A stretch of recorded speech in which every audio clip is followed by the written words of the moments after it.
Bon, voilà, je viens vous présenter une petite vidéo concernant les colorations, car je vois beaucoup de gens qui font des vidéos sur YouTube, surtout des personnes jeunes, qui vont chercher de la colo et qui se tapent ça sur la tête et hop, l'affaire est réglée. Donc voilà, déjà pour choisir une coloration à faire à la maison, euh, vous devez absolument savoir votre hauteur de teinte naturelle. Donc pour ce, vous regardez votre racine. Si vous avez une racine, vous mettez vos deux doigts et vous regardez correctement. Donc c'est-à-dire que vous séparez vos cheveux et vous regardez. Donc bien faire attention parce que souvent les gens me disent ouais, je suis châtain clair. Bon, alors attention, le châtain clair, ça équivaut à ça. C'est quand même assez foncé. Alors qu'en réalité, ils sont tout simplement blond foncé. Donc voilà, je vous montre ici, blond foncé, qui est quand même déjà foncé. Mais la différence se fera quand vous ferez la couleur. Vous serez beaucoup plus foncé. Donc la moyenne des gens sont souvent dans les blonds, blonds clairs. Hein, donc voilà. Mais attention, ici encore, ce sont des teintes artificielles. Donc c'est pas pour rien qu'on fait des années d'études en colorimétrie. La coloration n'est pas quelque chose d'anodin. Il faut savoir où on met les pieds. Donc voilà, je vais vous donner des petits conseils. Donc bien regarder votre teinte naturelle. Ensuite, si vous avez les cheveux fins, vous prenez une teinte en dessous de la teinte souhaitée. Par exemple, si vous voulez avoir un blond foncé, ici, eh bien, vous allez choisir un blond, un numéro 7. Voilà, le blond qui est un numéro 7. Donc toujours regarder le premier chiffre. Le premier chiffre correspond toujours à la hauteur de ton. Hein. C'est souvent des, je sais pas moi, 435, 475. Donc le premier chiffre, qui est le 4 en l'occurrence, ici dans l'exemple que je vous donne, c'est un châtain. Voilà, c'est un châtain. Donc, et pour celles qui ont les cheveux épais, toujours prendre une teinte au-dessus.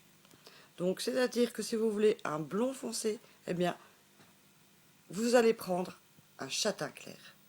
Parce que le blond foncé, étant donné que le cheveu est beaucoup plus gros, ne va pas prendre la couleur de la même manière. Donc tout ça, c'est vraiment pour les teintes naturelles. Là, on ne parle pas de teintes avec des reflets, etc. Parce que ça aussi, ça se complique. Parce que tout dépend si vous avez des cheveux gris. Les cheveux fins vont par exemple prendre plus le reflet si vous faites du cuivré ou de l'acajou, etc. Donc il faut vraiment faire très attention. La couleur que vous trouvez sur le paquet, il faut pas s'y fier parce que voilà, ce ne sont que des photos et c'est super délicat. Et moi, j'ai déjà vu des gens revenir avec des catastrophes, quoi. Si vous faites, par exemple, si vous êtes blond très très clair, hein, que vous avez fait un blond platine, par exemple, hein, je vais dire ici, un blond platine comme ceci, et que vous désirez refoncer vos cheveux, alors là, je dis méfiance parce que vous allez vous retrouver verte. Si vous utilisez une teinte naturelle, si vous faites un blond foncé par exemple, sur un blond très très clair, un blond décoloré. Donc il faut toujours faire une teinture avec un reflet.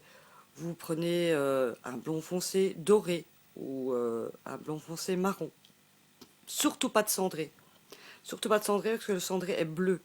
Et comme le cheveu décoloré blond clair, c'est une base de jaune, donc bleu plus jaune, ça vous fait vert. Donc faire très très attention. Donc voilà, c'est une première étape que je viens vous expliquer ici. Donc toujours bien respecter les temps de pause. Et quand vous rincez en plusieurs jets. Donc vous mettez un peu d'eau, ce qu'on appelle nous émulsionner. Vous faites mousser un petit peu, vous remettez de l'eau, vous faites mousser. Et votre teinture tiendra beaucoup mieux dans le temps. Et vous ne risquez pas de retrouver votre oreiller tout taché. Donc toujours faire un shampoing pour cheveux colorés qui va refermer vos écailles et qui va permettre à la coloration de mieux tenir. et refaire un soin pour cheveux colorés. Pas de démêlant, ça ne sert absolument à rien. Il faut absolument prendre un soin ou un masque si vos cheveux sont abîmés. Alors attention, le masque, utilisé sur les pointes, même si vous avez les cheveux courts, vous mettez le soin dans vos mains, vous frottez vos mains entre elles et vous appliquez dans les pointes. Jamais de la racine aux pointes. La racine n'en a pas besoin. C'est vos pointes qui en ont besoin. Donc vous laissez poser 5 minutes. Toujours, toujours faire un soin. Même si vous avez les cheveux, le cuir chevelu à tendance grasse, raison de plus pour ne pas en mettre sur le cuir chevelu. Donc vous en mettez toujours sur les pointes. Il y a beaucoup de soins qui n'alourdissent pas. Il y a énormément de magasins maintenant de coiffure qui sont ouverts au public. Vous demandez aux personnes qui y travaillent, en général, je dis bien en général, elles s'y connaissent. Et autrement, bon, si vous avez des questions, n'hésitez pas, vous pouvez venir m'en poser.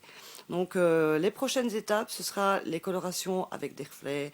On va parler aussi de la déco, qui est très très importante parce que je vois énormément de personnes qui utilisent la déco à tout va. Et là, ça devient une catastrophe, quoi. Donc voilà, il faut vraiment faire super super attention. Donc voilà, écoutez, j'espère que ce petit tuto, cette petite vidéo vous aura un petit peu aidé.